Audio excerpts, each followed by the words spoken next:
personal organizer, também podem oferecer orientações e técnicas para manter a organização a longo prazo. Então, existe um tipo de profissional, não sei se temos aqui no nosso meio, né, que ele vem para organizar a sua casa. Não vem para limpar, para fazer a parte... Ele vem para organizar, ele coloca o que é funcional, né? Ele tira talvez o que está atrapalhando. Então ele até ensina, eu estava pesquisando, ensina até a dobrar roupa. Gente, vê uma pessoa, você contrata uma pessoa, não paga barato, né? É um profissional, ele vai ensinar você a dobrar a roupa para otimizar o espaço no guarda-roupa para poder ser mais funcional aquele espaço. Isso só um exemplo, fora a cozinha, fora qualquer outras coisas. Também no ramo empresarial, né, em qualquer área, esses profissionais estão crescendo, né, hoje em dia, para organizar, colocar em ordem aquilo que a gente às vezes parece que está tudo bem, mas por um olhar de um profissional, de uma outra pessoa, falou, peraí, vamos facilitar isso aqui? Vamos organizar isso aqui? Tira isso, coloca isso, né? E ali fica mais fácil, mais leve, ganha tempo, ganha espaço, né? E fica um ambiente mais tranquilo. Interessante esse profissional. E Neemias, quando ele pega esse desafio de reconstruir ali os muros de Jerusalém, de colocar ali, restabelecer a cidade, ele trabalha como um personal organizer, né? Ele começa a colocar ordem em coisas que estavam bagunçadas, perdidas ou até mesmo destruídas.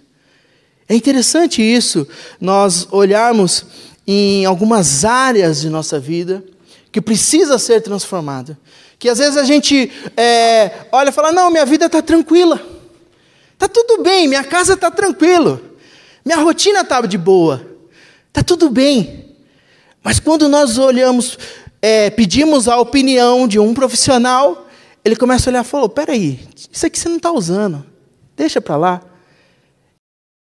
Nós começamos a olhar para nós e falar, Senhor, será que precisa mudar alguma coisa na minha vida?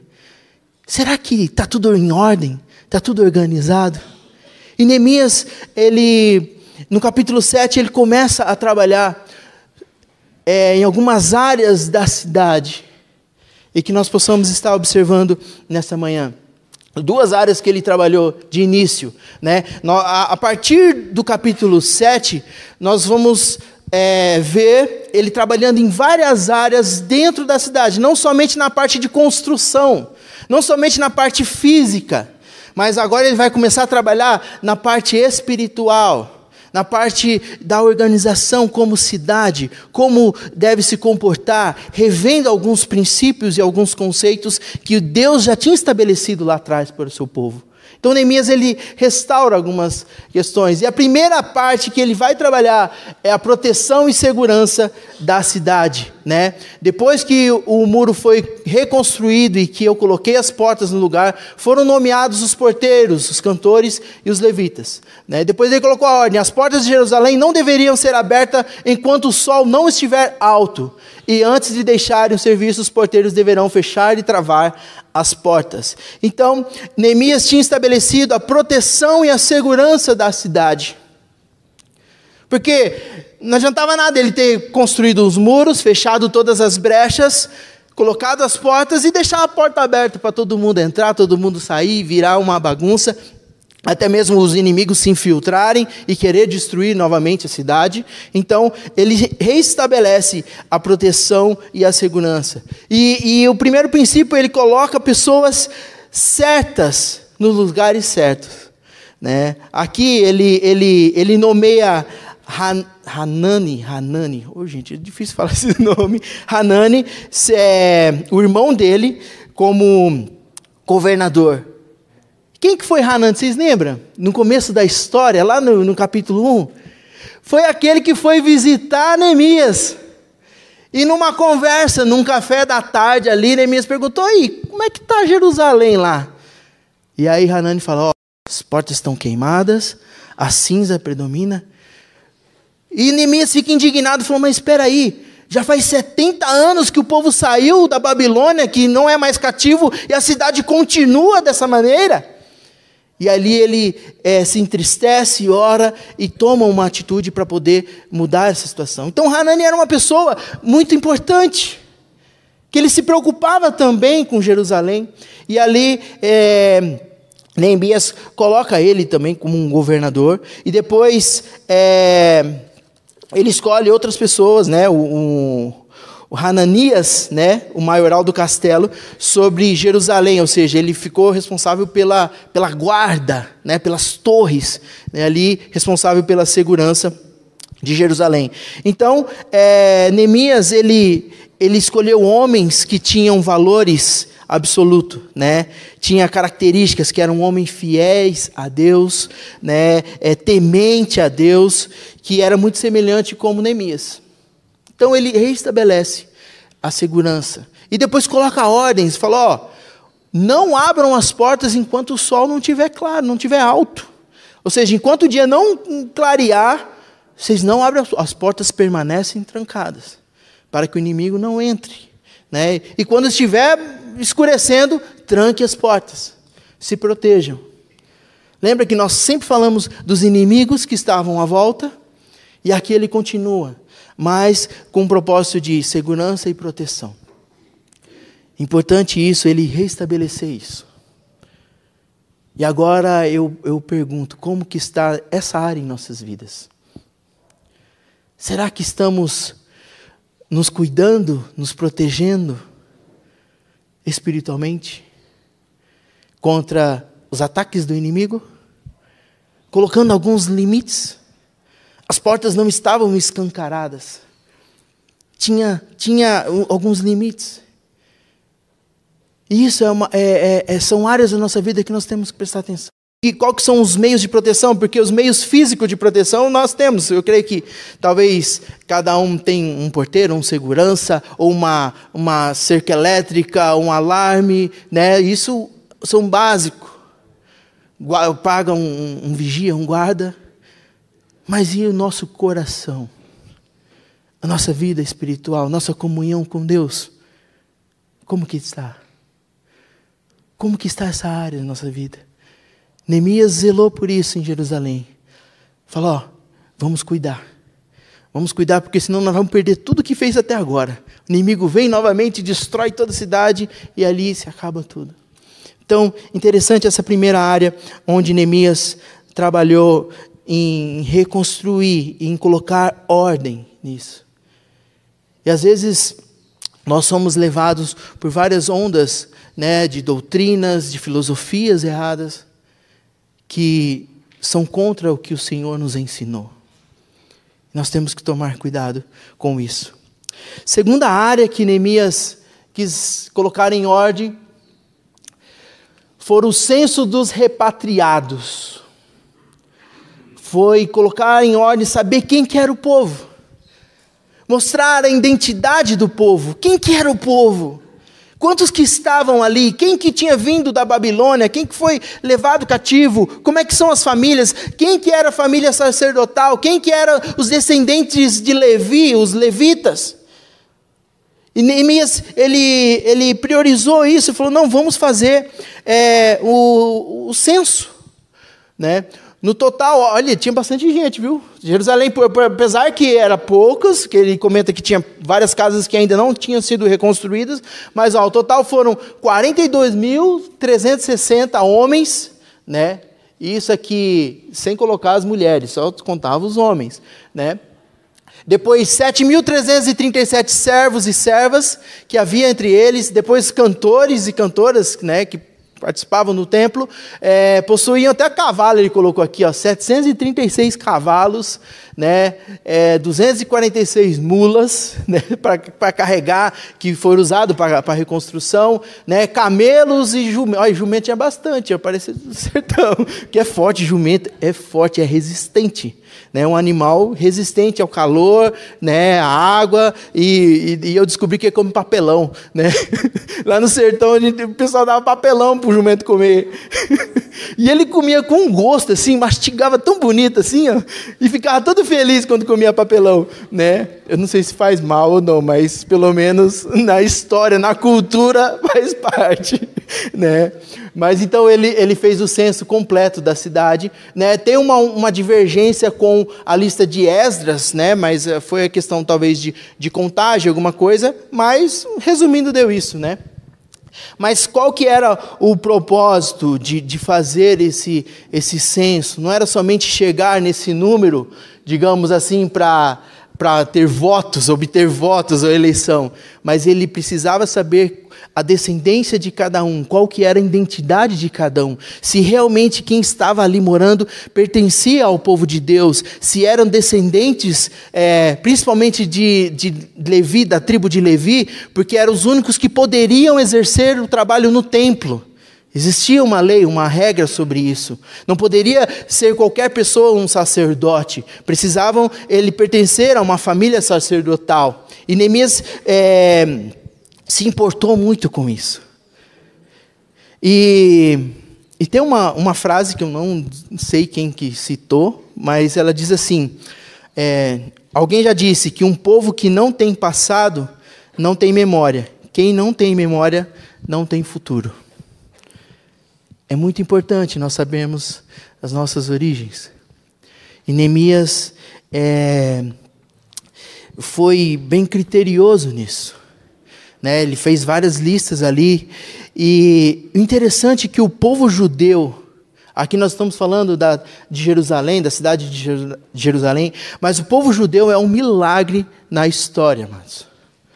O povo de Israel é um milagre, porque tantas perseguições, tantas lutas que eles enfrentam em todo o tempo, em todos os séculos, mas permanecem firmes ali com a sua fé, né, com a sua convicção e como um povo.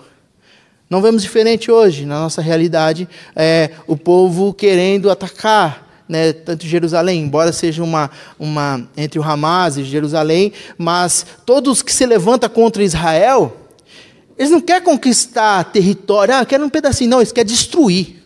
Eles querem acabar com o povo de Israel. Mas mesmo assim o Senhor permanece e fortalece eles a cada dia. Né? Israel, no ano 70, na primeira perseguição que a igreja teve, Israel foi acabado.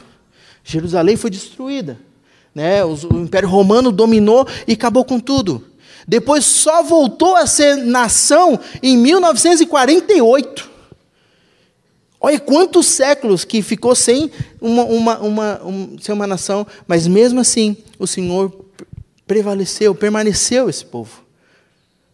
Mas por que, né, essa importância que Neemias teve em reestabelecer quem que era o povo de Israel? Porque tinha uma promessa lá atrás, que o Senhor levantaria um povo, e no meio desse povo santo, separado, um povo organizado, sairia o Messias que iria salvar o mundo. Jesus é descendente de Jerusalém, principalmente da tribo de Judá. E Jesus precisava nascer dentro de uma nação, ter uma história. E quando você começa a ler o Evangelho de Mateus, nós vemos uma genealogia, uma história. E é interessante que quando nós lemos o capítulo 7, nós vemos várias famílias. E às vezes é cansativa a leitura, né? Filho de Zacai e filho de Benuí, vários nomes complicados. Mas por que o Senhor deixou isso nas Escrituras? Para mostrar a descendência. Então Neemias entendia que o trabalho dele não era somente zelar e reconstruir os muros de Jerusalém, mas ele tinha que fortalecer aquela nação para que a promessa do Messias se cumprisse. Que o Messias viria daquela nação. Então ele olhava para trás e via todo o zelo que o Senhor já tinha para o seu povo, tudo que tinha acontecido. Então ele priorizou essa questão de quem era o povo. E aí depois nós olhamos nos versos do verso de 5 a 24, ele lista por famílias. Né? Depois, no verso 25, ele lista por critérios de cidade, os povos que estavam em outras cidades. E depois a lista de sacerdotes. Ele queria identificar, né, os que eram da tribo de Levi, para poder trabalhar no templo. Porque se naquela época, na lei, né, do Senhor, se não fosse descendentes da tribo de Levi, principalmente ali da linhagem de Arão, não poderia servir no templo. E Neemias entendia, se ele colocasse um estrangeiro, uma pessoa errada ali, ele estaria desobedecendo a ordem do Senhor. Então ele foi muito criterioso. Depois, no final da lista, tinha uma turma que não tinha identificação. Falou, mas você é descendente, você não é? Como é que é? Ele falou, tem um pessoal que a gente não conseguiu identificar de onde que veio a origem, mas continua sendo povo, mas não poderiam exercer. Então, o capítulo 7 mostra muito isso, né? Então, a importância da nossa identidade. E uma aplicação em nossas vidas. Como que está a nossa identidade em Cristo Jesus?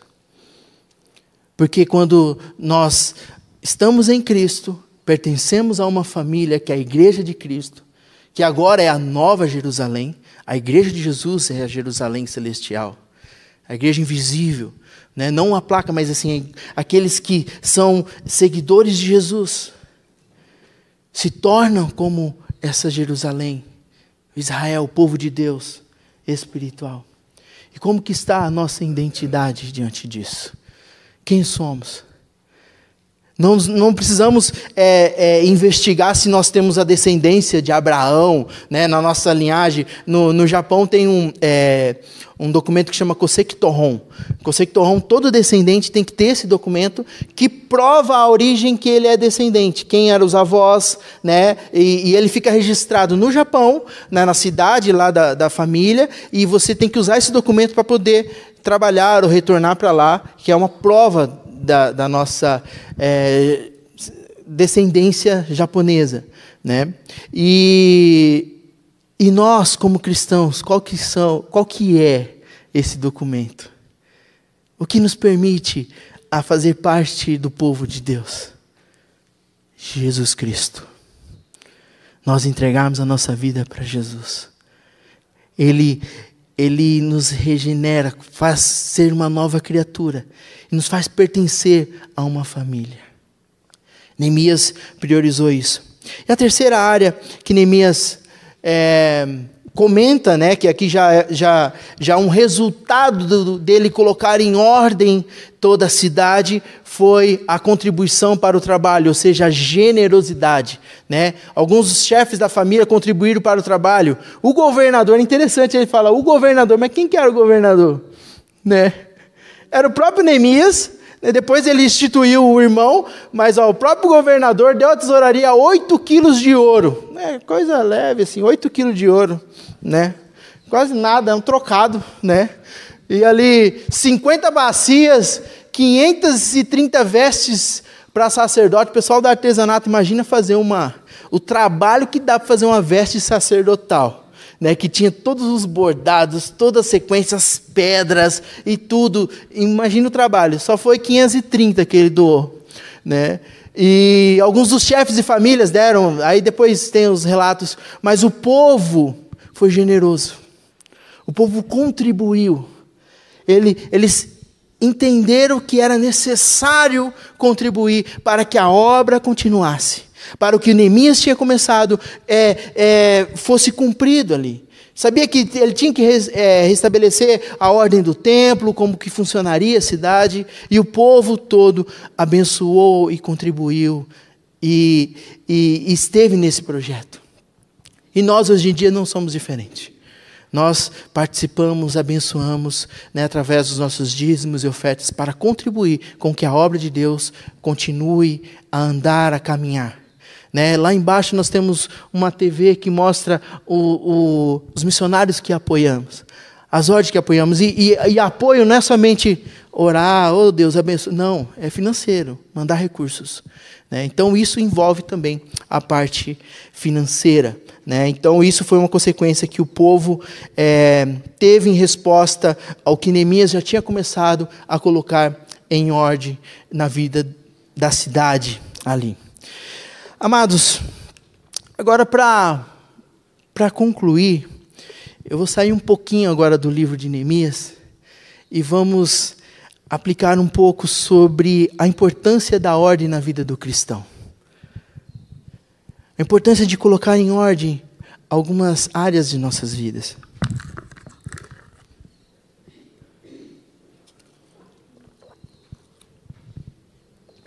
A ordem, ou a organização, é um princípio divino. O nosso Deus é organizado.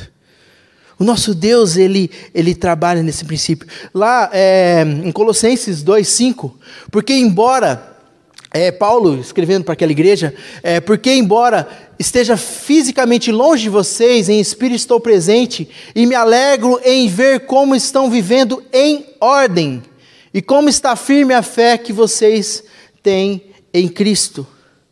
Paulo orientando, escrevendo para a igreja lá, falou, eu estou longe de você, mas eu me alegro porque eu estou vendo que vocês estão vivendo em ordem e firmes na fé. Olha, ele coloca esses dois requisitos como uma qualidade para a igreja. Colocar em ordem, né? A ordem é algo importante, como a nossa fé. Não adianta eu falar que eu sirvo ao Senhor, que eu tenho a fé em Cristo Jesus, mas a minha vida está toda desorganizada, está toda bagunçada, eu não tenho nenhum princípio.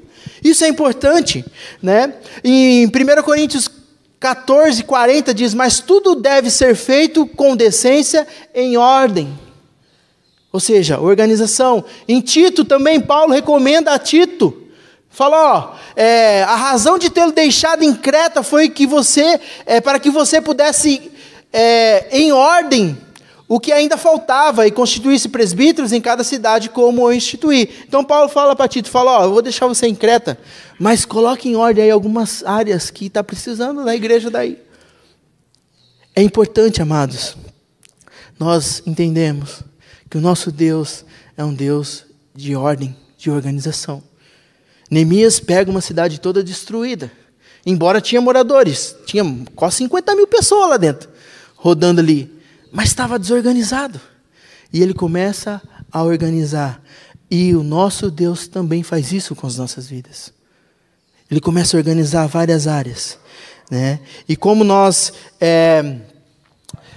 podemos avaliar como que está o nosso coração, como que está a nossa vida, né? Em 1 Coríntios 11, lá no texto, né, da Santa Ceia, fala, examine o homem a si mesmo, né? Examine-se cada um a si mesmo, então coma do pão e beba do cálice, pois que come e bebe sem discernir o corpo do Senhor, come e bebe para a sua própria condenação. Então Paulo também aqui orientando aos irmãos ali de Coríntios, quando vai cear, fala, examine-se a si mesmo. Como é que está o coração? Será que está em ordem? E ali ele está focando em questão ao corpo de Cristo. Como é que você está diante do corpo de Cristo? Porque a história ali, um pouquinho antes, no capítulo anterior, mostra que o povo estavam participando da ceia de uma forma errada. Uns comiam, outros deixavam de comer, ficavam aqueles grupinhos dentro da igreja de competição, e eles não estavam discernindo o corpo de Cristo. E Paulo fala, examina, como que eu estou vivendo no corpo de Cristo? Porque o nosso corpo é uma ordem, não é verdade? É tudo organizado, tudo funciona de acordo, né? Tudo é um sistema tão perfeito, complexo. Se entra uma bactéria, se entra um vírus, todo o corpo já se junta ali e se organiza para poder combater aquele invasor. Nós vivemos dessa maneira. E nós constantemente temos que estar nos examinando. Né? O Salmo 139... 23, 24, sonda-me, ó Deus, e conhece o meu coração, prova-me e conhece as minhas inquietações, vê se em minha conduta algo te ofende, dirige-me pelo caminho eterno, vê se há em mim algum caminho mau. Já é uma oração do salmista para Deus, fala, Senhor, mostra se tem alguma coisa desorganizada na minha vida, mostra se tem alguma área que eu preciso está alinhando conforme a tua vontade, e que o Senhor possa estar trazendo isso em nossos corações, revelando, Senhor, eu preciso organizar, eu preciso da tua presença, abre os meus olhos, para que minha vida também possa ser organizada, que algumas coisas que está ocupando espaço, saia. Lembra do personal organizer, que ele fala, ó, isso aqui, essa mesinha aqui não dá certo. Ah, isso aqui vamos tirar. Essa roupa aqui faz 3 anos que você não usa. Está só ocupando espaço. Vamos, abençoa outra pessoa. E tem coisas da nossa vida que nós carregamos, que precisa ser retirada, que precisa ser organizada. Porque senão nós não conseguimos viver conforme o Senhor quer para nossas vidas. Vamos ver se muda. O que traz ordem ao caos é a palavra de Deus, né? Isso nós temos que entender. Lá em Gênesis, quando Deus cria o mundo, né, que era sem forma e vazia a terra, o que ele começa a fazer? Com a palavra, né? Que haja luz e houve luz. Então já começa a enxergar muitas coisas, né? Que faça separação entre a terra e as águas. E ali ele começa a organizar, ele começa a trazer ordem, né? Em 2 Reis, né, fala, Deus envia profeta Isaías para falar ao rei Ezequias. Essa é uma história muito interessante, né? Ezequias fica doente. E ali o Senhor manda o profeta Isaías falar ao Ezequias: o Senhor falou que você vai morrer. E antes de morrer, coloca a ordem na tua casa. Mais ou menos resumindo a história. Aí Ezequias fica muito mal, fica muito triste, ora ao Senhor, fala, Senhor, tem misericórdia de mim e tal. E aí Deus muda, fala, não, eu vou ouvir, vou te dar mais 15 anos de vida. Mas a ordem de Deus, ela falou, coloca a ordem em sua casa. E às vezes ele, não sei se ele cumpriu certinho, porque depois o filho que nasceu nesse período de 15 anos foi o pior rei de Israel, né?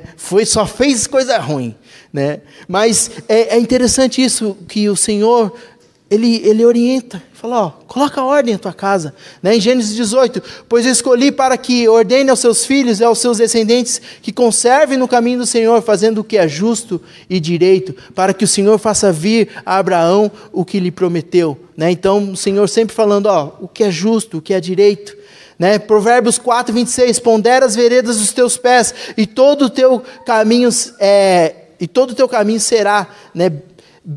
Veja bem por onde andas e os seus passos serão seguros, em outra versão, né? Então mostra a questão de colocar em ordem as nossas vidas. E é isso que o Senhor quer fazer conosco. Isso que o Senhor quer trabalhar em nossas vidas. E para concluir, o que o Senhor precisa mudar? Qual área de nossas vidas precisamos colocar em ordem? Nossa vida interior, as nossas emoções, sentimentos, pensamentos, dúvidas, vários questionamentos que às vezes nós não compreendemos, são áreas que o Senhor quer colocar. No exterior, o casamento, o relacionamento com os filhos, o trabalho. Porque quando nós vivemos para Cristo, Ele trabalha de uma forma integral em nossas vidas. Ele não trabalha somente numa área. Ah, não, você vai ser salvo e só vai para o céu, mas depois a vida leva de qualquer jeito. Não. Ele começa a trabalhar na nossa forma de viver, na nossa forma de pensar, na nossa forma de agir com o próximo. E isso é colocar ordem. Porque Ele sabe a maneira certa como nós devemos funcionar. A maneira certa onde nós devemos agir. E que nós possamos confiar nesse Deus. Entregar a nossa vida para Ele. E falar, Senhor, a maneira que eu estou vivendo não está legal, mas coloca a ordem em minha vida. Da mesma forma como Neemias começou a colocar ordem na cidade, que ele possa também organizar os nossos corações, a nossa mente, a nossa forma de agir, de viver como igreja, de viver uns pelos outros, uns com os outros, e que o Senhor possa estar falando em cada um de nós. E eu volto ao Colossenses 2, 5, né, onde Paulo fala, fisicamente estou longe de vocês, mas espírito e presente me alegro em ver como estão vivendo em ordem e como está firme a vossa fé. Que nessa manhã a nossa fé possa estar firme no Senhor Jesus. E que nós possamos ter forças e disposição para que o Senhor coloque a ordem em nossas vidas, ordem em nossos corações, e que o Espírito Santo possa nos conduzir nesse sentido. Às vezes você pode chegar e olhar e falar, nossa, mas minha vida está toda bagunçada. Eu não sei nem por onde começar. Comece orando. Comece buscando ajuda do personal organizer. Né? Se bem que Jesus é muito mais do que isso. Espírito Santo, por onde eu começo? Qual área que eu preciso ser restaurada? Qual área que eu preciso focar? Lembrando das áreas que Neemias trabalhou, na segurança, na proteção, e depois na identidade do seu povo. Quem eu sou? Para onde eu vou? O que eu estou fazendo aqui? E que Ele vem estar dando essa direção para nós. Amém? Vamos orar? Vamos se colocar de pé?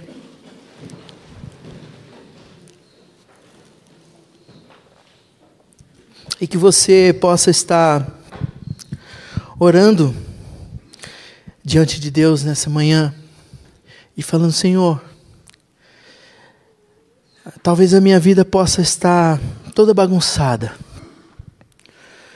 de uma maneira que às vezes eu não sei nem por onde começar, mas que você possa ter essa fé em Cristo Jesus, que Ele vai colocar ordem, que Ele vai te auxiliar, te ajudar a mostrar o que precisa ser transformado e reestabelecer a vontade dEle em nossas vidas.